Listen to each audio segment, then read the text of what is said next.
If you are in perimenopause and you feel like your husband is chewing wrong, breathing wrong, and just existing the wrong way, welcome. This episode is for you. You're not crazy. You're not alone. This is going to be fun. This episode is for the couple where menopause has turned normal life into constant irritation, sudden blowups, and just a marriage that feels like it's living on eggshells. And if you are the husband thinking, I don't know what I did, but I am apparently the enemy, you are also in the right place. So today we are explaining why this happens, what makes it worse, and we're giving you the exact script to stop blowups without having to swallow your emotions. Now just remember, we're not your doctor and we're not your therapist. We are your couple friends who live in this world too. If you're having thoughts of hurting yourself or someone else, pause and get help immediately. This episode is for everyday rage, the hair trigger anger, the resentment, the snapping. If any of that sounds familiar, stick with us. You are going to recognize yourself in this episode. Follow us so you don't lose it. Welcome to the Marriage and Menopause Podcast. I'm David. And I'm Judy. So let's get started. What is actually happening when you have these rage episodes? Menopause rage is something that just takes over you. It's a stress response that gets turned up to maximum. Your brain is trying to protect you, but during perimenopause, it starts labeling everything as a threat. Tone, facial expressions, timing, your partner's silence, the wrong joke, and your fuse is basically right there and it's on. There are 4 things that are driving it. The first one I would say is sleep deprivation. If you're not sleeping, you don't have any patience, and it's just gone before the day even starts, and you're functioning on fumes every day. Anxiety. You know, I've heard someone say that anger is really just a fear response, and I think that it's very true. And anxiety isn't always fear-based. A lot of times it shows up as irritability and like stress. So if you're trying to manage everything because uncertainty feels unbearable, that's when you snap. You correct, you micromanage. Anxiety just has anger replacing it, right? So brain fog is the third one. When you can't find the words, when you can't remember why you walked into a room, when you lose your thought mid-sentence, it feels embarrassing. You feel, as a woman, incompetent, and shame, embarrassment, incompetence, those things often come out as anger because it's very frustrating. And, you know, when you lash out, it's easier to do that than to admit something's wrong with me or my brain is slipping. The fourth one is sensory overload. Noise, clutter, questions, decisions, the way that your clothes feel. Like, so much sensory overload happens in perimenopause when you're already on the edge. Your nervous system just like hits its capacity, and then the smallest thing can feel like an attack. And here's the part that nobody sees. You're carrying more than anyone realizes. Last week we talked about mental load, that invisible work. And the big one for me was the pressure to have all of this going on and to still try to act normal. Rage is like your overflow valve, not because you want to explode, but because you're so overloaded and something just has to give. Yeah. So also, guys, I learned this the hard way. When she says, I'm fine during this season of her life, it's not a statement. It's a warning label. And that's correct. And the warning label means, you know, be careful, don't poke the bear. So there are 3 specific things that husbands will end up doing that pull the trigger without even knowing it. And that's next. If you're doing any of them, you need to stop today. Yes, you do. So tell us the 3 triggers. Okay, most husbands are pulling triggers they don't even know exist. So the 3 most common ones and what you can do, replace phrases that you're going to find are the trigger words. So the first trigger word is minimizing. Yep. The fastest way to turn irritation into rage is to just say, "You're overreacting." Don't say that. That sentence ends a conversation and starts a war. What it actually says is, "What you're experiencing, honey, that's not real." So try replacing it with, "I can see you're at your limit. Why don't you just talk to me? What's the one thing that you need right now?" So then the next one is that you basically problem solve way too fast. Yeah, when I am really overwhelmed, stressed out, I don't want a fix. I just want someone to really understand me. And David is a fixer. We know this. Yes. When he would jump, If you have watched the podcast, you know.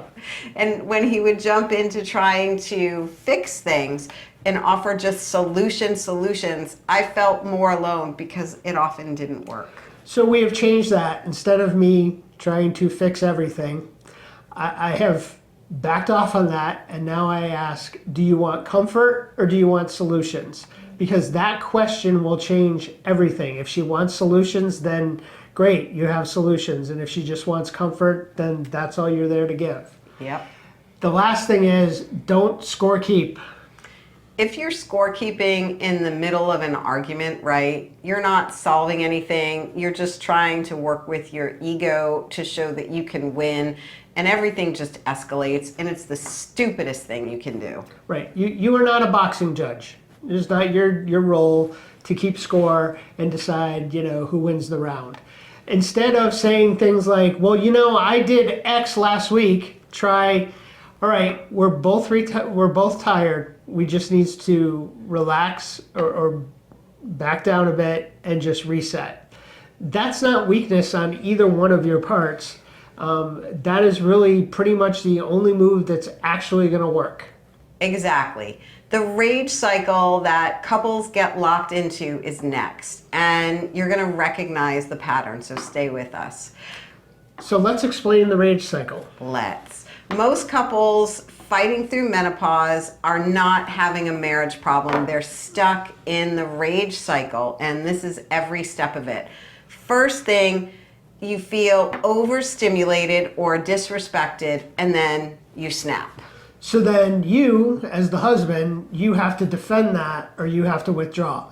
And then she escalates because that withdrawal, that feels like abandonment. And then I shut down harder. And then she feels alone, unseen, furious, and then she feels guilty. And then what happens is the next day we both pretend it didn't happen, but nothing has changed. Right. So the marriage, your marriage, is going to become a minefield. And what ends up happening is you start trying to avoid any triggers. So you're walking on eggshells constantly. And that from the outside to her looks like you don't care. So she starts to feel, even more alone. She feels more helpless. And in the end, we are both losing. Yeah. And the thing that matters is it's not a problem with loving someone, right? This is a nervous system problem. It's a hormone problem. The love can still be there, but the wiring is just a little bit different. So you have to remember to say it and to act it like you're in love. And just like with many other issues in menopause and in marriage, once you can see the cycle, then you can break it. You can't interrupt something you cannot, put a name to. Yeah, for sure. The 2-minute de-escalation script that we use is next. So keep watching. So the 2-minute de-escalation script really has helped us. There are 2 scripts that we use, and they will stop a blow up before it does permanent damage within your relationship. So we use both of these, And here they are. We're going to give them to you word for word. For the overwhelmed person, stop. I'm overwhelmed. I'm not really safe to talk to right now. I need 20 minutes. I love you. For the partner who's in the blast zone, you just go, got it. Take your 20 here. I'm here. And when you come back, I'll still be here because I want to understand what's going on. Yeah. So there's no following, no lecturing, no talking through the door, no texting a novel during the pause. It's a real thing. It's necessary. So honor it. So this script prevents the two worst outcomes, I would say. Saying something that you can't unsay, that you can't take back, and building resentment then by preventing nothing ever happened, right? Yep. So we practiced this until it was basically an automatic thing. Judy says that, I say the next thing, and it's just automatic. We don't even, I don't think, kind of think about it now. It's not like we have to go, okay, what's the next thing? What's the next step? Because we do it. It's not natural at first, but after you do it a few times, I guess it's kind of like a habit. You know, they say if you do the same habit 21 days in a row, it just becomes like the new normal for you. So make sure you practice it before you actually need it. And that way it's just going to be available for you when you do need it. Yeah. So this is the men's only segment. And this is where husbands, I am talking directly to you for the next few minutes. So just stay with us. So men, if you feel like you became the enemy overnight and you don't know what has happened in this relationship, you're not alone. Nobody has taught you what menopause does to the nervous system of your wife or your partner. So this is your briefing. Most times her anger is going to be because she is overloaded, not because she doesn't love you anymore, not because she's really angry at you. It's just because sleep debt, anxiety, shifting hormones, nervous system that is always on high alert. Okay, her sympathetic nervous system, this is the paramedic in me coming out now. Her sympathetic nervous system, her fight or flight response is always up and ready and right there on a hair trigger. And you just happen to be the target of opportunity. You are the nearest person. Doesn't make you the cause of what's actually going on. It just makes you, like I said, the target of opportunity. So that said, if you are dismissive, if you are checked out, if you are adding friction instead of reducing it, you will become the cause. So pay attention. So there are 5 things that generally we do that are going to make the rage worse. And we're going to talk about those 5 things and then what the replacement for that is. So the first one is minimize. You say things like, calm down, you're overreacting. That never works. It probably didn't work before she had menopause. It's not going to work now that she is perimenopausal or postmenopausal. So you want to replace that with things like, I believe you, I believe this is what's going on. Do you need space? Do you need comfort? Do you need solutions? What of those things do you need? Because I am here to do that for you. The next thing is correcting her tone. Saying something like, don't talk to me like that. That's not going to work. You want to replace it with, we'll talk when we're both regulated, when we've both calmed down. And that's, again, do you want space or do you just want me close and quiet? Because sometimes, they want you not anywhere near them, but sometimes they want you close by. They just don't want you speaking or saying anything. You have to resist the urge, and it's a very difficult urge to resist, of defending in the moment and saying something like, but I didn't do anything. What you want to replace that with is, I'm not trying to win here. I'm just trying to stay close. If she says to you, I need 20 minutes, 30 minutes, whatever, I need to be alone, you cannot follow her during the pause. All right? You don't want to be walking down the hallway as she's walking away from you, giving her the hallway lecture. Or if she goes into, another room and closes the door, giving her a lecture through the door. You just want to replace that with, okay, take your 20 minutes. I'm here, we'll reset. And lastly, you don't want to make it about physical closeness. Any version of that kind of guilt trip. You just replace it with, no pressure. I want a plan that helps us both. And then there are basically 3 sentences that are going to stop a blow up in its tracks. The first one is, let's not argue. Then, I love you. And then, do you want space or do you want comfort? You need to basically set up boundaries. Essentially, I want to help, but I'm not going to fight with you. So let's pause and reset. That's not punishment for either one of you. That is just steadiness. That is giving her what she needs, which is a steady, presence right there. So one of the things we can do is over the next 7 days, you can put together what we call the husband plan for rage season. So on day 1, and we kind of talked about this in the last podcast, which was, taking things off of her plate because a lot of times there's just, this mental overload. And remember, that's what most of this rage is about. It's about overload. So on day 1, pick one task that you're going to own this week. And not only are you going to own it this week, but you're going to own it basically permanently after the week is up. Whether it's, like we talked about last week, where I do my own laundry, or whether it's doing the cooking, or whether it's, if you still have, kids at home, making sure that, they're getting to where they need to get to in terms of scheduling, whatever that is what you want to do. Day 2, you want to kind of practice having no hard talks after 8 p.m. So nothing about money, nothing about,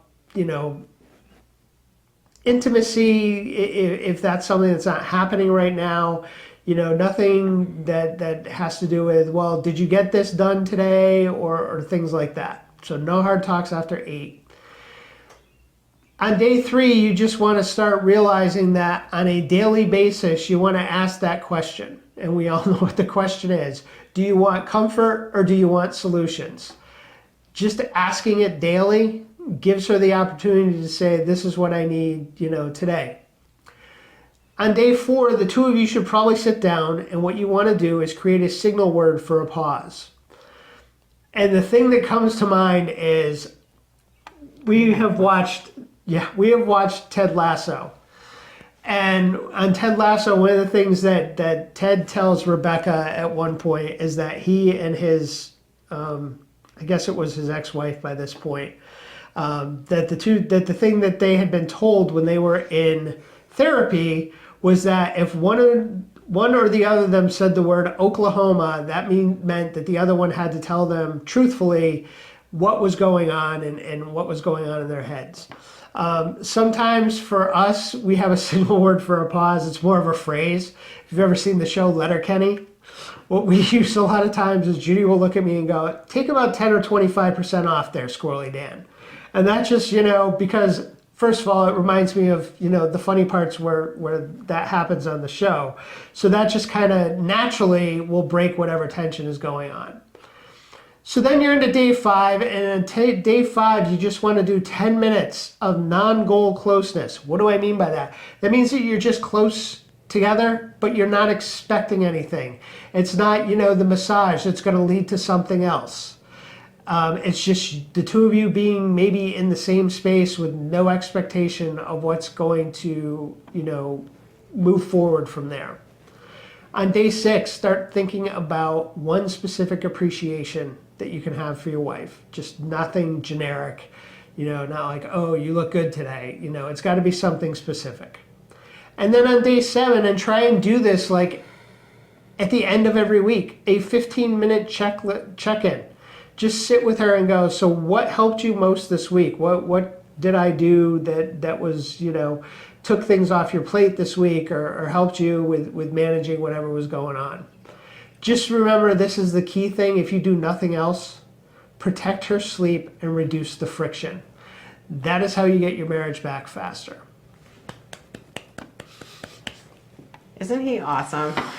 And that was all so fantastic. I really think so. And this plan, these scripts, these are things that we use, things that we have practiced, which really help us to not argue and to not let rage win. So the next thing we're going to talk about is the repair script. So how do you come back together after an explosion? So that's next, and you don't want to skip it. The repair script is super important. Arguments happen. The repair is what determines whether your marriage feels safe or if it doesn't. And here's exactly how we do it. I was on edge and I took that out on you. That part is on me. The real need underneath it was, I was exhausted. I feel alone. Can you help me with a couple of things tonight? Right. And then you just need to say, thank you for coming back. I'm not trying to win. I'm trying to be close. Just tell me what that help looks like tonight. Right. And then you want to just pick one concrete ask. For sure. So she could say something like, I need you to take the bedtime duties tonight. I need you to handle dinner and clean up. I just need 30 minutes of quiet. I just need you to sit with me, no fixing, just contact. The concrete ask is what makes that repair stick. Vague apologies feel good for about 10 minutes, and then nothing changes.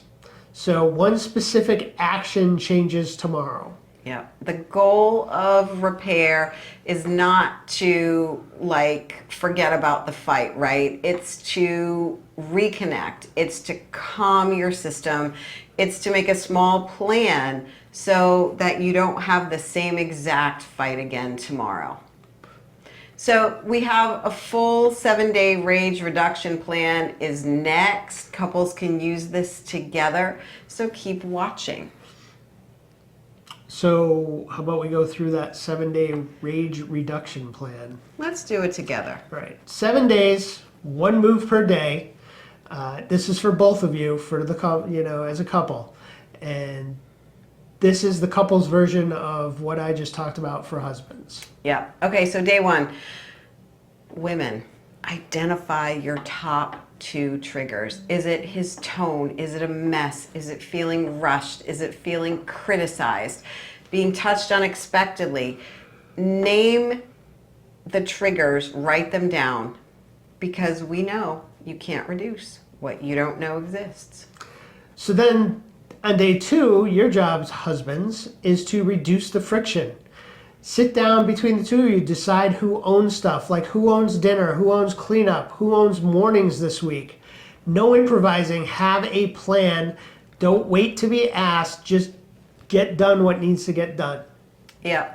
So on day 3, create an hour, 60 minutes of just a protected block where she is not asked to decide anything. No questions, no planning, no problem solving. That hour is how I think, at least for me, how I stopped running on overload. Then day 4, that's when you want to start prioritizing the sleep protection. That could be as easy as an earlier bedtime. If you're usually staying up till 11 or watching, whatever late night show there is on, that's kind of got to stop at this point, and you have to get to bed and protect that sleep. It means no screens, no watching, checking out what's on Facebook on your phones or any of that stuff. A cooler room, which is a bit of a problem for us because we have very different definitions of what a cooler room is. We might. Minimize alcohol. So, no alcohol within 3 hours of bedtime. Address any night sweats if she's getting night sweats. Track the patterns. This came up actually yesterday when Judy had her pellets put in. And one of the things that came up was the doctor was asking her about night sweats and about other things that happen at night and all this other stuff. So you need to make sure you track the patterns, because if the sleep is wrecked, everything feels personal the next day. Very true. There's a communication rule. You should know this. No hard conversations after 8 p.m. or when you're both very stressed, and you can see it, you can feel it. So the rule about communication just decides this before that moment arrives. If something's going on, if it's later at night, don't have a hard conversation. Okay. Day 6, you got to work on touch agreement. Okay, so touching with permission. Do you want touch or do you want space? No surprise contact, no guilt for saying the word space. Touch can just be touch. Yep. And day 7, the weekly check-in, 15 minutes. What was the hardest for you this week? That's 1. And then what support from me mattered the most? And then you make 1 decision for next week, and then you move on. So Menopause for Husbands is a free resource we created. We've also created a couples playbook for surviving perimenopause, and both are linked in the show notes. Get one or both, and make sure you start solving your problems and getting reconnected. Absolutely. I want to say something about what the anger actually is about, because I think most people miss it. The rage is real, but the rage is almost something underneath it is something quieter and harder to say. Like for me, it was, I'm terrified. I feel like I'm losing myself. I'm exhausted in a way that I don't even understand because sleep isn't fixing it. I feel invisible. I feel old. I feel like I'm carrying everything and nobody sees it. I don't recognize myself anymore. Those feelings don't usually come out as tears. They come out as like fire and heat because that feels safer. The vulnerability, the embarrassment, the shame that you're feeling, if you can take a little bit of control, right? And anger feels like control. That's just your nervous system just being at capacity, but that's what's underneath it. And from my side of it, I had to learn that that anger was not necessarily aimed at me. Like I said earlier, I'm just the closest target, and I'm the target of opportunity. That took a lot longer than I'd like to admit. And I think that's probably true with most people, that when they see that, they're going to personalize that and they're going to take that as an attack on them. So you have to get away from your instinct, which is to defend or to just disappear, because neither one of those is going to help. What helped was staying in the room and throwing away my fixer hat and not arguing and just being steady and present, while this thunderstorm moved through. Yeah. Perimenopausal women are not turning into angry people, right? That just doesn't happen. What's happening is they're turning into women whose nervous systems are just completely overloaded. They didn't know that was going to happen. And their needs have felt and have been invisible for so long. And when those two things meet, overload and invisibility, the rage is not a surprise. Not at all. Yeah, your job as a partner is to respond to that signal and not to the flame. And ladies, this is for you. If this episode about rage hits close to home, I created a free tool to help calm the menopause rage. It's linked in the show notes. It's free. It's actually what helped me to deal with a lot of my rage. So rage is not the enemy, silence is. So the rage that is happening in perimenopause and postmenopause is not what's going to break your marriage. It's the silence after it that will. And every couple in this situation is basically doing the same thing. They're having the blow up, they're going silent, they're waiting for normal to come back, and it's not going to come back. And then they're just doing it all over again. It just becomes a repeating, self-fulfilling cycle. And each cycle just leaves a little more damage behind. Absolutely. But the tools that we gave you today, the de-escalation script, the repair script, the 7-day plan, none of those actually require the rage to stop first. They work during the rage, and that's the point. Yeah, you don't have to wait until it gets better to start, because you need to start to make it better so it will get better. If you start now in the middle of it with the tools you have, you'll come out better on the other side.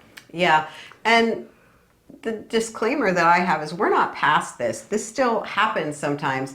It's just we see it, we know what it is, and we have these tools so that we can actually deal with it. So the link is in the description in the pinned comment for all of our tools. And if you comment with one sentence, my rage trigger is, we are reading every single one and we're going to build some future episodes from your answers. Yeah, we love your comments. We really, really do. Cool. Yep. Yeah. So we are Judy. And I'm David. And wherever you are in your journey, you don't have to walk it alone. We'll see you next time.